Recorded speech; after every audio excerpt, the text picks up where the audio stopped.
ഇതിൽ ഏറ്റവും പ്രധാനപ്പെട്ട കാര്യം ഈ ഓഡിയോ ബ്രിഡ്ജ്. അതെ, ഓഡിയോ ബ്രിഡ്ജ് എന്നുള്ളത് അധികം ആൾക്കാർക്ക്, പക്ഷേ ഇത് പുതിയ തലമുറയിൽ വളരെയധികം പ്രചാരത്തിലെത്തുന്ന ഒന്നാണ് ഓഡിയോ ബ്രിഡ്ജ് എന്നാണ് BJP നേതാക്കൾ അവകാശപ്പെടുന്നത്.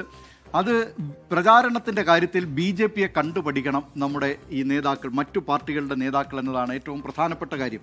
അത് ചില സംസ്ഥാനങ്ങളിൽ ആ തന്ത്രം പരാജയപ്പെട്ടിട്ടുണ്ടാകാം. പക്ഷേ എങ്കിൽ പോലും BJPയുടെ ഇപ്പോഴത്തെ വളർച്ചയിൽ ഒരു വലിയ കാര്യമായ സംഭാവന ചെയ്യുന്നത് ഈ നവമാധ്യമങ്ങളുടെ ഉപയോഗം. അത് BJPയും പ്രധാനമന്ത്രി നരേന്ദ്രമോദിയുമൊക്കെ ഫലപ്രദമായി ഉപയോഗിക്കുന്നു എന്നതാണ്. നേരത്തെ നരേന്ദ്രമോദി 2014 മത്സരിക്കുമ്പോൾ നമുക്കറിയാവുന്ന ചായ് പേ ചർച്ച എന്ന് പറഞ്ഞായിരുന്നു. അതായത് ചായക്കൊപ്പം ചർച്ച എന്ന നിലയിൽ വിവിധ കൂട്ടായ്മകൾ രൂപീകരിച്ച് അവിടെ ഈ രാഷ്ട്രീയ വിഷയങ്ങൾ ചർച്ച ചെയ്യുക, നരേന്ദ്രമോദിയും BJPയും മുന്നോട്ട് വയ്ക്കുന്ന രാഷ്ട്രീയ വിശ്വാസത്തെക്കുറിച്ച്, അവരുടെ നയങ്ങളെക്കുറിച്ച് ചർച്ച ചെയ്യുക.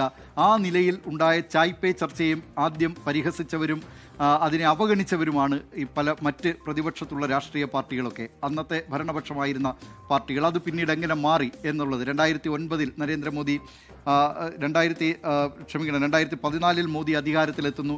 അതിനു മുമ്പുള്ള ആ ഭരണപക്ഷവും അതോടൊപ്പം മറ്റു പാർട്ടികളുമൊക്കെ അതിനെ തീർത്തും അവഗണിച്ചിരുന്നു. ഈ മിസ്ഡ് കോൾ മെമ്പർഷിപ്പ് എന്നുള്ള BJPയുടെ അതിനെയും എത്രയോ പുച്ഛത്തോടു കൂടിയാണ് പല രാഷ്ട്രീയ പാർട്ടികളും കണ്ടിട്ടുള്ളത്. കാരണം കേഡർ സംവിധാനത്തിൽ പ്രവർത്തിക്കണമെങ്കിൽ, CPIMൽ പ്രവർത്തിക്കണമെങ്കിൽ ആദ്യം അയാൾ ഒരു പ്രവർത്തകനായിരിക്കണം, പിന്നീട് അയാൾ ഗ്രൂപ്പ് മെമ്പർ ആവണം, പിന്നെ അയാൾ ഇത് പാർട്ടിയിൽ ആത്മാർത്ഥമായി പ്രവർത്തിക്കുന്നുണ്ട് എന്ന് അതിൻ്റെ കഴിവ് തെളിയിച്ച് കാൻഡിഡേറ്റ് മെമ്പർ ആകണം. കാൻഡിഡേറ്റ് മെമ്പർ ആയതിനു ശേഷമാണ് ഒരു CPIMൻ്റെ മെമ്പർ ആവുക ഒരാൾ സംബന്ധിച്ച്. അപ്പോൾ ഈ കടമ്പകളൊക്കെ കടന്നു വരണം. പക്ഷേ BJPയിൽ നോക്കൂ, ഒരു മിസ് കോൾ അടിച്ചാൽ അപ്പോൾ തന്നെ നിങ്ങളുടെ അംഗത്വം, നിങ്ങൾ BJPയിൽ അംഗമായിരിക്കുന്നു എന്ന കാർഡ് എത്തുകയാണ്. അതുപോലെയാണ് ഇന്നിപ്പോൾ പ്രധാനമന്ത്രി, അതെ, പരീക്ഷാ പേ ചർച്ച, അത് പ്രധാനമന്ത്രി തന്നെ നടത്തുന്നതാണ്. ഒരു രാഷ്ട്രീയ പാർട്ടി എന്നുള്ളതിന് ഇന്നിപ്പോൾ പ്രധാനമന്ത്രി തന്നെ നടത്തിയതാണ്.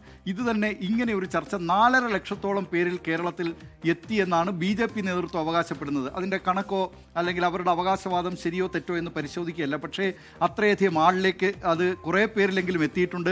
കുറച്ചധികം ആൾക്കാർ ഇതിൽ ചോദ്യം ചോദിക്കാനും ഉണ്ടായിരുന്നു. SKN അവരോട് നേരത്തെ അവർ പറഞ്ഞതാണോ അതോ അവർ അപ്പോൾ തന്നെ ലൈവായി ചോദിച്ചതാണോ അല്ല, അറിയില്ല. പക്ഷേ ചോദ്യം ചോദിക്കാനുണ്ടായിരുന്നു. പലരും ഹിന്ദിയിൽ ചോദ്യങ്ങളൊക്കെ ചോദിക്കുന്നുണ്ടായിരുന്നു.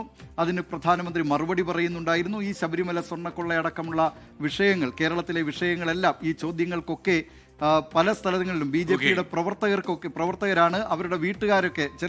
ഞാൻ അതിനിടയ്ക്ക് യാദൃച്ഛികമാവുന്ന ഇതൊന്ന് അല്പസമയം കേട്ടു. അപ്പോൾ കൊണ്ടോട്ടിയിൽ നിന്ന് എൻ്റെ പേരുള്ള ഒരു BJP പ്രവർത്തകനാണ്, ദിലീപ് കുമാർ എന്ന BJP പ്രവർത്തകൻ. അദ്ദേഹം അതെ, കൊണ്ടോട്ടിയിൽ. അപ്പോൾ അദ്ദേഹം പറയുന്നു, ഞാൻ ഇപ്പോൾ പ്രധാനമന്ത്രി ആദ്യം തന്നെ ദിലീപ് ജി ആദ്യം തന്നെ അച്ഛനും അമ്മയ്ക്കും ഒരു പ്രണാമം എന്നുള്ള നിലയിലാണ്. അപ്പോഴേ തന്നെ വീട്ടുകാരെ ഫ്ലാറ്റ് ആക്കി. അതെ, ഞാൻ പറഞ്ഞത് അങ്ങനെ ഒരു ആ നിലയിലുള്ള ഒരു പ്രചാരണ തന്ത്രമാണ്. അത് പ്രധാനമന്ത്രി ഡൽഹിയിൽ ഇരുത്താൽ മതി, സാധാരണ ആളുകളിലേക്ക് എത്തി എന്നുള്ളതാണ്. അവരുടെ പ്രചാരണ പരിപാടികളിലൂടെ അവർ വളർച്ച വലിയ രീതിയിൽ നേടുന്നു എന്നത് യാഥാർത്ഥ്യമാണ്. കേരളത്തിലും സ്ഥിതി വ്യത്യസ്തമല്ല.